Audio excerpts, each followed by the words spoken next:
Hello everyone, good evening. आप सभी का स्वागत है अपने YouTube channel the brilliant academy में।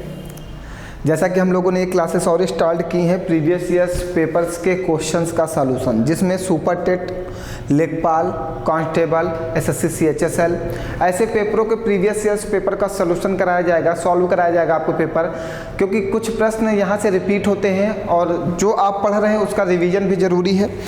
आप लगातार क्लास ज्वाइन किए हुए हैं तो उसका रिवीजन भी ज़रूरी है और आपको ये भी देखना कि कैसे प्रश्न आते हैं। तो इससे पहले जो हमने क्लास की थी उसमें बेहतरीन प्रश्न थे, उसमें लेखपाल के आए हुए थे। आज फिर हम लोग कुछ लेखपाल के ही प्रश्न लेंगे और कुछ कांस्टेबल के लेंगे, कुछ सुपर टेट के लेंगे, कुछ सीएचएसएल के लेंगे। अब पर डे जो है क्लासेस आपको मिलेंगे जिसमें प्रीवियस ईयर पेपर के प्रश्न पूछे जाएंगे। जो बेहतरीन प्रश्न होंगे उनका कलेक्शन आपके साथ होगा। ठीक है, चलिए फिर स्टार्ट किया जाए आज की क्लास। आइए देखते, सभी लोग मन लगा के पढ़ो और 2022 अंतिम होना चाहिए। अंतिम रूप से इस साल में हमें चयन लेना है और गवर्नमेंट जॉब पानी है। हमारा एक ही लक्ष्य है, क्योंकि हमारे माँ बाप जो कमाते हैं वो अपने शौक़ पूरे नहीं कर सकते हैं, वो आपको पढ़ने के लिए उतने रुपए देते हैं। अपने कभी मम्मी से पूछो, वो जो भी बचत करती हैं वो सिर्फ आपके लिए करती हैं, आपके पढ़ाई के लिए करती हैं कि हमें अपने बच्चे को इस मंथ में फीस देनी है, या अगर बच्चा कहीं बाहर रह के पढ़ाई करता है तो उसको वहाँ रहने के लिए पैसा देना है। तो हम आपके साथ जुड़े हुए फ्री क्लासेस में बिल्कुल निःशुल्क क्लासेस प्रोवाइड कर रहे हैं, जिसमें बिल्कुल अच्छे अच्छे प्रश्नों का कलेक्शन पेपर बेस पढ़ाया जा रहा है। तो आपको जब सब कुछ फ्री सुविधा प्राप्त हो रही है तो आप इसका फ़ायदा उठा सकते हो। अगर आप फ़ायदा उठाओगे तो आपको सिलेक्शन तो ज़रूर मिल जाएगा, आपको जॉब तो मिल जाएगी।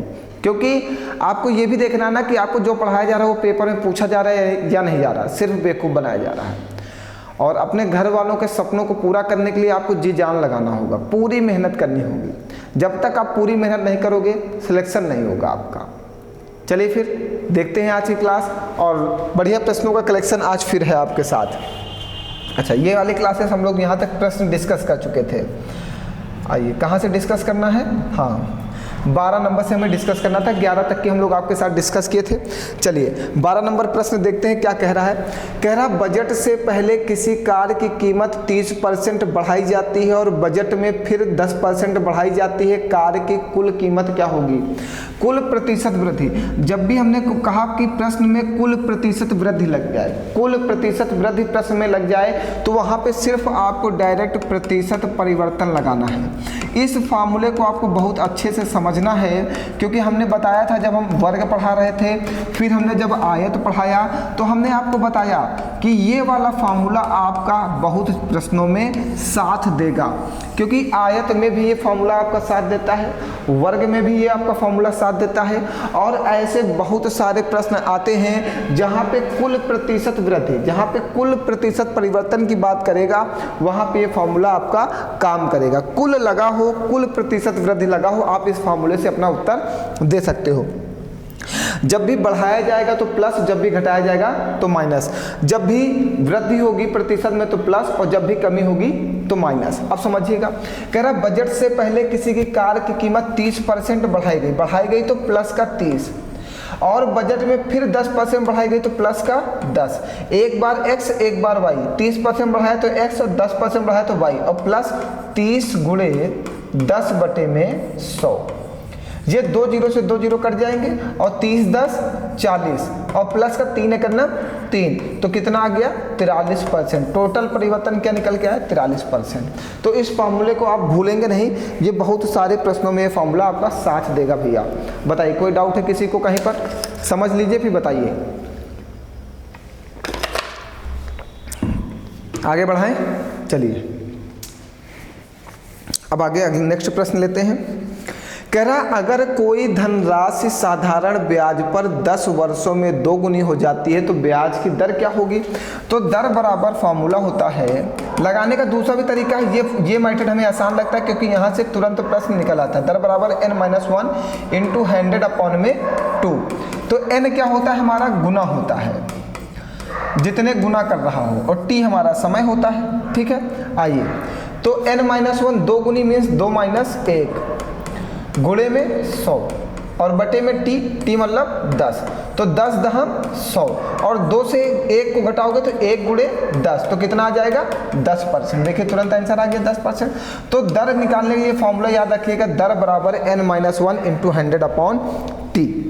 दर बराबर n-1 इंटू 100/t। आगे बढ़ाया जाए, चलिए आइए नेक्स्ट प्रश्न देखते हैं। ये बहुत अच्छा प्रश्न है, ये जो 14 नंबर का प्रश्न है ये बहुत ही बेहतरीन है। कह रहा किसी संख्या में 8% जोड़ने और 3% घटाने से प्राप्त संख्याओं के बीच का अंतर इतना होता है। क्या होता है बताओ। देखो हमने मान लिया कि वो संख्या हमारी, हमने संख्या, अब सुनते जाइएगा, हमने संख्या मान लिया कि हमारी संख्या कितना है 100% है, ठीक है। अब 100% में जब 8 जोड़ते हैं तो ये 108% हो जाएगा, और 100% में जब 3 घटाते हैं तो ये 97% हो जाएगा, और इन दोनों के बीच का जो अंतर है वो कितना है 407 है। यही तो कह रहा है किसी संख्या के 8% जोड़ने पर, हमने कहा वो संख्या हमारी 100% है।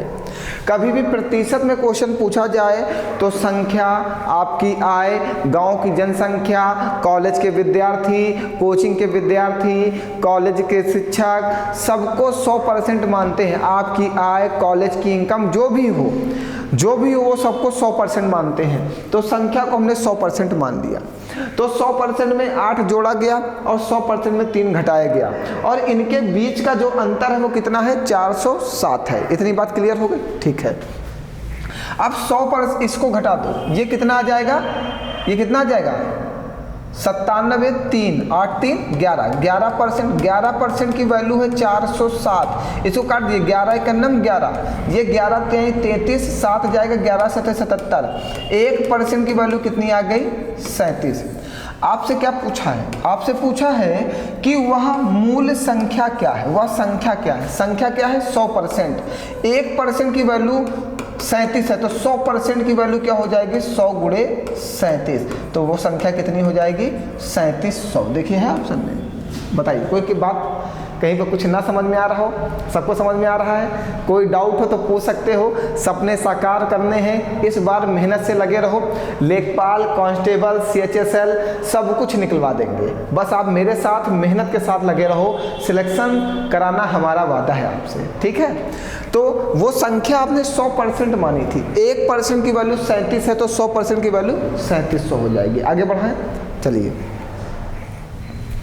कह रहा है एक त्रिभुज का परिमाप 30 सेंटीमीटर है और इसका क्षेत्रफल 30 सेंटीमीटर है। मीन्स एक कोई त्रिभुज है, उसका परिमाप भी 30, बहुत अच्छा प्रश्न है, परिमाप भी 30 सेंटीमीटर है और उसका जो क्षेत्रफल एरिया है वो भी 30 सेंटीमीटर है। दोनों चीज 30 सेंटीमीटर है, ये 30 सेंटीमीटर स्क्वायर होगा क्षेत्रफल है।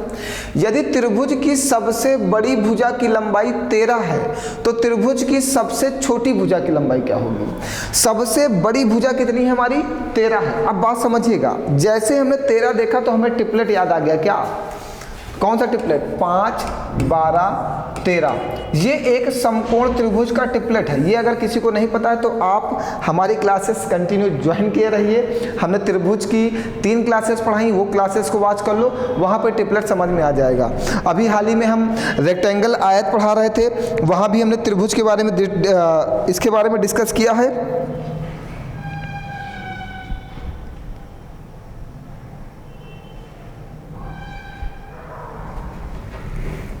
ठीक है, अगर आप चाहें तो वहाँ से भी डिस्कस कर सकते हैं, इसको देख सकते हैं। देखिए अब हर क्लास में तो हम ये नहीं समझा सकते ना कि ये ट्रिपलेट है, ये ट्रिपलेट है, तो एक क्लास में ट्रिपलेट समझा दिया तो आप उस ट्रिपलेट को अच्छे से समझ लो। ठीक है, अब समझिएगा 5, 12, 13। अब समझना परिमाप, हमने कह दिया ये जो है 5, 12, 13 राइट एंगल ट्रायंगल बनता है, राइट एंगल ट्रायंगल। तो हमने कह दिया ये 5 है और ये 12 है और ये 13 होगा, क्योंकि ट्रिपलेट क्या होता है, फिर से एक बात सुन लो, आधार का स्क्वायर प्लस लंब का स्क्वायर इक्वल टू कर्ण का स्क्वायर, ये हमारा ट्रिपलेट होता है। ठीक है, तो आधार हमारा कितना है, जब आधार का स्क्वायर प्लस लंब का स्क्वायर किसके बराबर हो, कर्ण के स्क्वायर के बराबर हो, तो हमारा क्या होता है, ट्रिपलेट होता है।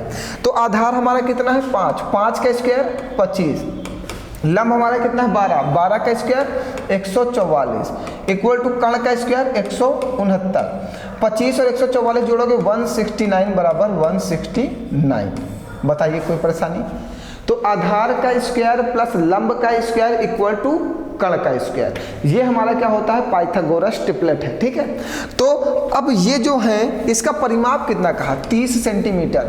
तो त्रिभुज का परिमाप क्या होता है? त्रिभुज का परिमाप क्या होता है? सभी भुजाओं का योग ही क्या होता है? परिमाप होता है।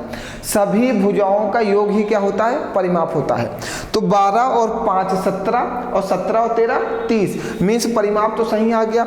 और राइट एंगल ट्रायंगल का क्षेत्रफल क्या होता है? 1/2 आधार, आधार कितना है 5 और गुणे ऊंचाई, ऊंचाई कितनी है 12, 2 छंग 12, 6 पंचे 30। देखो क्षेत्रफल भी सेम आ रहा है। मीन्स जो इसने 13 सेंटीमीटर भुजा कही तो हमने वहां से 5 12 और 13 जो निकाला वो बिल्कुल सही निकाला। ये राइट एंगल ट्रायंगल है तो सबसे छोटी भुजा इसकी कितनी है 5 सेंटीमीटर की है। बहुत ही अच्छा प्रश्न है, बहुत ही बढ़िया प्रश्न है। ठीक है, बहुत ही अच्छा प्रश्न है। ऐसे प्रश्न बच्चे समझ नहीं पाते हैं। आप 13 देखते ही आपके दिमाग में राइट एंगल ट्रायंगल ही जाना चाहिए पेपर में। ठीक है, कभी भी कहीं भी 13 दिखे, एक भुजा 13 कहे तो मतलब वो राइट एंगल ट्रायंगल हो सकता है। बिल्कुल बिना निश्चिंत, बिना किसी डाउट के आप इसके ऊपर फोकस कर सकते हो पेपर में कि ये राइट एंगल ट्रायंगल बन सकता है। एक बार चेक करने में क्या जाता है, अगर सेकंड्स में आंसर आ सकता है राइट एंगल ट्रायंगल से तो हम किसी दूसरे ट्रायंगल के बारे में सोचें उससे पहले हम राइट एंगल ट्रायंगल को ही समझ लें। अगर राइट एंगल ट्रायंगल है तो हमारा प्रश्न आपके लिए लगाना आसान हो जाएगा। ठीक है, चलें आगे बढ़ते हैं। आइए, कह रहा है अगला प्रश्न क्या है?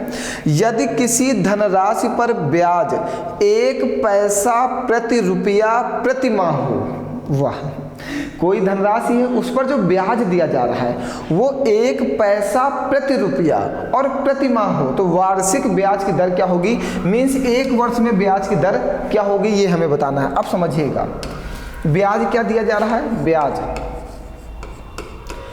1 पैसा, 1 पैसे को रुपए में बदलने के लिए क्या करोगे? 100 से डिवाइड करोगे, क्योंकि 1 रुपया में कितने पैसा होते हैं? 100 पैसा होते हैं। तो हमने 1 पैसे को रुपए में कन्वर्ट करने के लिए क्या कर दिया? 100 से डिवाइड कर दिया। कह रहा ब्याज जो है 1 पैसा प्रति रुपया मिलता है। 1 पैसा प्रति रुपया, तो रुपया 1 रुपए में 100 पैसा होता है। ये ऊपर वाला भी पैसा तो नीचे वाला भी पैसा। और किसी भी चीज को प्रतिशत में बदलना हो तो 100 से क्या कर देते हैं?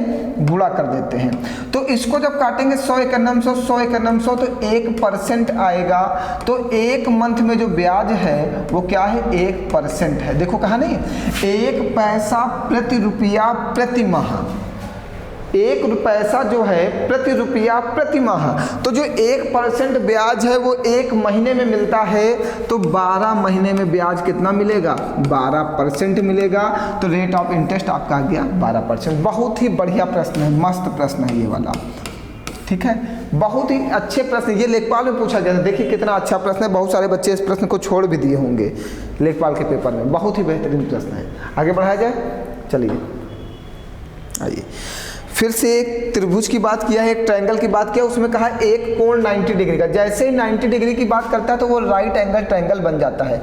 जैसे ही एक कोण 90 डिग्री होगा तो वो राइट एंगल ट्रायंगल मिल जाएगा और ये ABC बन जाएगा। ठीक है, ये ABC बन जाएगा। ठीक, हमसे कह रहा है कोण A 90 डिग्री, ठीक है, और BC भुजा कितनी है? 25, और AC भुजा कितनी है? 7, और हमको AB भुजा नहीं दिया, AB भुजा नहीं दिया, ये आधार है। तो क्या होता है? आधार का स्क्वायर प्लस लंब का स्क्वायर 7 7 49 इक्वल टू कर्ण का स्क्वायर 625। ये 49 उधर चला जाएगा, माइनस हो जाएगा। तो आधार का स्क्वायर इक्वल टू 625 से 49 माइनस कर दीजिए तो 15 से 9 जाएगा 6, 1 हासिल का 11 से 7, ये 576। इधर से स्क्वायर हटाओगे तो उधर अंडर रूट लग जाएगा तो ये अंडर रूट 576 हो जाएगा। 576 किसका स्क्वायर होता है? 24 का। तो अंडर रूट के बाहर 24 आ जाएगा। तो आपका बेस कितना आ गया? 24। अब ये ट्रिपलेट हमने कल पढ़ाया था। अगर आप चाहते तो बहुत सारे बच्चों को ये याद भी होगा कि 24, 7 और 25 पाइथागोरस ट्रिपलेट है। ये समकोण त्रिभुज बनाते हैं, राइट एंगल ट्रायंगल बनाते हैं, पाइथागोरस ट्रिपलेट है। अब हमसे क्या कह रहा है? tan B का मान बताइए। तो आपने एक चीज पढ़ा होगा, लाल बटे कक्का, लाल बटे कक्का। ये होता है साइन और ये होता है कॉस और ये होता है टैन। ठीक है, ये साइन कॉस टैन होते हैं, ये साइन, ये कॉस और ये टैन। टैन क्या होता है? लंब बटे आधार। टैन क्या होता है? लंब बटे आधार। अब समझिएगा, टैन बी का मान बताना है, कोण बी यहाँ पे है, टैन बी का बताना है। हमेशा कोण के सामने की भुजा हमारी लंब होती है, कोण के सामने की भुजा हमारी क्या होती है? लंब। तो टैन बी, टैन क्या होता है? लंब बटे आधार, ऊपर लंब होगा, नीचे क्या होगा? आधार। तो कोण के सामने की भुजा क्या होगी? लंब, और नीचे वाली क्या हो जाएगी? आधार। आधार हमेशा वही है जो पुराना है।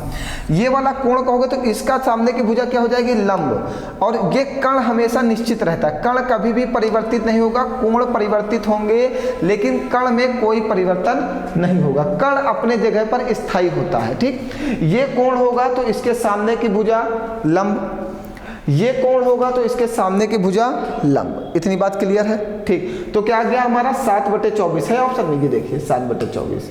कोई परेशानी, कहीं पर कोई डाउट है आपको? बताइए, कोई भी परेशानी हो तो आप पूछ सकते हैं, कहीं पर कोई डाउट हो तो क्लियर करना है। कुछ भी सबको समझ में आ रहा है? बताइए, समझ में आ रहा है? चलिए आगे बढ़ते हैं। कह रहा 50 प्रेक्षणों के एक समूह का मानक विचलन 8 है। यदि प्रत्येक प्रेक्षण को 2 से गुणा किया जाता है तो मानक विचलन 16 हो जाएगा। तो अगर प्रत्येक प्रेक्षण में 2 से गुणा किया जाता है तो मानक विचलन में भी 2 से गुणा हो जाएगा, और मानक विचलन कितना हो जाएगा? 16 हो जाएगा। बहुत आसान है ये तो प्रश्न। जब मान लीजिए कि एक कोई प्रेक्षण किया जा रहा है, हमारे पास 4 प्रेक्षण है, उसका मानक विचलन 4 है, और प्रत्येक प्रेक्षण में 2-2 बढ़ाया जा रहा है तो मानक विचलन में भी 2 बढ़ जाएगा, मीन्स 2 जुड़ेगा। अगर प्रत्येक प्रेक्षण से कुछ घटाया जा रहा है तो मानक विचलन से भी उतना घटा दिया जाता है। अगर प्रत्येक प्रेक्षण में कुछ गुणा किया जा रहा है तो मानक विचलन में भी उतने का गुणा कर देंगे। चलिए आगे बढ़ते हैं। एक व्यक्ति अपनी यात्रा का 2/11 भाग ट्रेन से तय करता है, 2/11 भाग, और 17/22 भाग कार से, 17/22 भाग जो है कार से तय करता है, और शेष 1 किलोमीटर पैदल तय करता है। और 1 किलोमीटर कैसे तय करता है? पैदल तय करता है। तो वह कितनी दूरी चलता है? तो हमेशा आप ऐसे क्वेश्चनों को बटे में चले जाइएगा, ऐसी वैल्यू जो इनसे कैंसिल आउट हो जाए वही आंसर बनेगी। तो 22 देखो 11 से भी कटेगा और 22 से भी कटेगा, तो आपका आंसर 22 किलोमीटर आएगा। ऐसे प्रश्न हम लोग ऑप्शन से जल्दी कर सकते हैं, ठीक है, बिना लगाए हुए। तो प्रैक्टिस में तो हम लोग यही सीखेंगे कि पेपर में प्रश्न हम लोग जल्दी से कैसे लगा सकते हैं। कुछ ही प्रश्न हमें हल करने होते हैं, कुछ प्रश्न हम लोग को सिर्फ देख के आंसर लगाना होता है। ठीक है, चलिए आगे बढ़ें। आइए, कह रहा x के किस मान के लिए निम्नलिखित आंकड़ों का बहुलक 27 होगा। बहुलक मीन्स होता है मीन, मीडियन, मोड। मोड पूछा है आपसे, बहुलक। अभी हमने क्लास पढ़ाई है मानक विचलन, बहुलक की सब कुछ पढ़ाया है वहाँ पे। मीन, मीडियन, मोड, प्रेक्षण, मानक विचलन और पता नहीं क्या क्या, परिसर, रेंज, जितना भी सब कुछ पूछा था 2 क्लास में हमने समाप्त कर दिया है। जिन्होंने नहीं पढ़ा वो एक बार जरूर पढ़ लें, ठीक है। तो बहुलक क्या होता है? जो संख्या सबसे ज़्यादा बार रिपीट हो वही बहुलक होती है। तो उसने बहुलक किसको माना है? 27 को। उसने बहुलक 27 को माना है, तो x का मान भी 27 ही होगा, क्योंकि जो संख्या सबसे ज़्यादा बार रिपीट हो वही बहुलक है। तो वो जिसको बहुलक माने वही आंसर बना देना आप बस। वो जिसको बहुलक कहे, वो कहे 24 बहुलक है तो आंसर 24 बनाओ, वो कहे 25 बहुलक है तो आंसर 25 बनाओ, क्योंकि वही संख्या ज़्यादा बार रिपीट होगी जिसको वो बहुलक कहेगा। तो x की जगह पे क्या आ जाएगा? 27, क्योंकि उसने बहुलक किसको कहा है? 27 को। ठीक, जो संख्या सबसे ज़्यादा बार रिपीट हो वही हमारी बहुलक होती है। बहुत अच्छा प्रश्न 22 नंबर, बहुत अच्छा प्रश्न है। चलिए सुनते जाइएगा और क्वेश्चन को समझने का प्रयास करिएगा। अगर आपने वर्क एंड टाइम नहीं पढ़ा तो समझ में भी नहीं आएगा। किसी कार्य में एक पुरुष एक महिला से 2 गुना तेज है। ठीक है, एक मैन जो है वो वीमेन से 2 गुना तेज है, मीन्स 2:1 है। ठीक है, और एक महिला एक लड़के से 2 गुना तेज है, और एक महिला जो है वो बॉय से 2 गुना तेज है। ये इनकी कैपेसिटी है, जो ये है, ये जो हमने बनाया है ये इनकी कैपेसिटी का रेशियो बनाया है, मतलब एक क्षमता बनाया है। मीन्स मैन रोज 2 रुपए खर्च कर सकता है और वुमेन जो रोज 1 रुपए खर्च कर सकती है जब मैन और वीमेन खर्च काम करेंगे। और जब महिला और बच्चा काम करता है तो महिला 2 रुपए खर्च करती है और बच्चा 1 रुपए खर्च करता है। तो अब जब ऐसा आता है तो हम सबसे पहले इनका एक रेशियो बनाते हैं, man ratio women ratio boy, ये एक रेशियो होता है। तो ऐसा जब रेशियो हमें बनाना होता है तो मैन और वीमेन इनका रेशियो कितना है, 2:1। यहाँ पे वीमेन कॉमन है, जो कॉमन होगा उसकी वैल्यू उसी के नीचे लिखते हैं, जो कॉमन होगा उसकी वैल्यू उसी के नीचे। यहाँ पे वीमेन की वैल्यू 1 है, यहाँ पे वीमेन की वैल्यू 2 है, तो 1 के नीचे ही 2 लिखेंगे, ठीक है। जो कॉमन होगा उसकी वैल्यू उसी के नीचे। इसका गुणा इसमें करेंगे 2 दूनी 4, इसका गुणा इसमें करेंगे 1 दूनी 2, इसका गुणा इसमें करेंगे 1 एकन्नम 1। तो मैन वीमेन और बॉय की जो पुरुष महिला और बच्चे की जो कैपेसिटी का रेशियो आया वो कितना है, 4:2:1 है। अब सुनना, यहाँ पे जो ये आदमी है ये एक दिन में 4 रुपए खर्च कर सकता है और जो महिला है ये एक दिन में 2 रुपए खर्च कर सकती है। ये जो बच्चा है एक दिन में 1 रुपए खर्च कर सकता है। ये इनकी कैपेसिटी का रेशियो आ गया, ये इनकी क्षमता का रेशियो आ गया।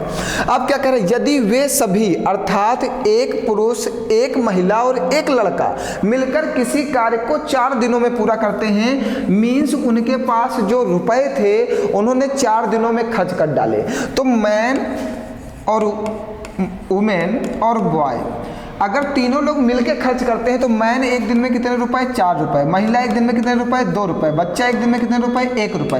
तो ये तीनों लोग मिलकर एक दिन में कितने रुपए खर्च करते हैं, 7 रुपए। इन्होंने कितने दिन खर्च किया, 4 दिन। तो टोटल कितने रुपए हैं हमारे पास, 28 रुपए हमारे पास टोटल मनी है जो हमने खर्च की है, ठीक है। अब ये 28 रुपए किसे खर्च करना है, तो एक लड़का अकेले उसे कितने दिनों में पूरा करेगा, मीन्स बॉय को ये 28 रुपए खर्च करने हैं। बॉय एक दिन में कितने रुपए खर्च करता है, 1 रुपए खर्च करता है, ये इसकी कैपेसिटी है। तो 28 रुपए खर्च करने में कितने दिन लगेंगे, 28 दिन लगेंगे। जो टोटल मनी हो उसको उसकी कैपेसिटी से डिवाइड कर देते हैं और हमारा दिन निकल आता है। हमारे पास 28 रुपए हैं और बॉय रोज 1 रुपए खर्च करता है, रोज 1 रुपए खर्च करता है, तो 28 रुपए खर्च करने में कितना समय लेगा, 28 दिन का समय लेगा। बहुत ही अच्छा प्रश्न है ये वाला, बहुत ही अच्छा प्रश्न है, मस्त प्रश्न है, बहुत ही अच्छा है। चलें आगे बढ़ाया जाए। अब इस प्रश्न में तो कुछ बताना ही नहीं है, ये तो फर्जी का प्रश्न आ जाता है। ये वर्गों के वर्ग अंकों पर केंद्रित है, माध्य और माध्यिका। जो भी प्रश्न है आपका कह रहा है वर्गीकृत आंकड़ों का माध्य अभिकलित करते समय हम जानते हैं कि बारंबारताएं जो होती हैं वो वर्गों के वर्ग अंकों पर केंद्रित होती है, ठीक है। ये तो सब प्रश्न आपको पढ़ने पड़ेंगे, याद करने पड़ेंगे कुछ प्रश्न। आइए 23 नंबर प्रश्न देखिए। अब ये हमने भी उस दिन आपको माध्य और माध्यिका पढ़ाया। माध्य कभी भी पेपर में लिख के आए तो मीन, मीडियन, मोड 3 चीजें होती हैं। मीन मीन्स होता है माध्य, मीडियन मीन्स होता है माध्यिका और मोड मीन्स होता है बहुलक। इतनी बात क्लियर है। तो हमसे मीन और मीडियन का योगफल पूछा है, माध्य और माध्यिका का योग। तो माध्य आपका क्या होता है, एवरेज ही जो होता है वो माध्य होता है और माध्यिका अलग होती है, माध्यिका डिफरेंट होती है। दोनों का योग हमसे पूछा है। सबसे पहले हम लोग माध्य निकालते हैं। माध्य बराबर होता है सभी संख्याओं का योग 1 + 6 + 8। चलो इनको जो अगर प्लस भी करते हैं तो सबसे पहले हम इनको आरोही क्रम में व्यवस्थित कर लें, 1 2 3 6 8, ये व्यवस्थित कर लो, कोई परेशानी नहीं।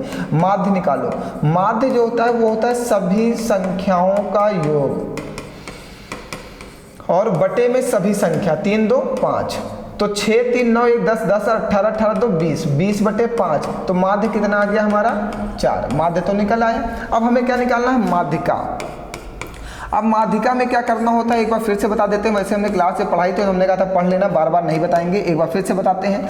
1 2 3 4 5, सबसे पहले नंबर्स को गिनते हैं। अगर 5 अगर विषम आता है, नंबर्स को गिनने के बाद अगर विषम आता है तो होता है n+1/2 वा पद।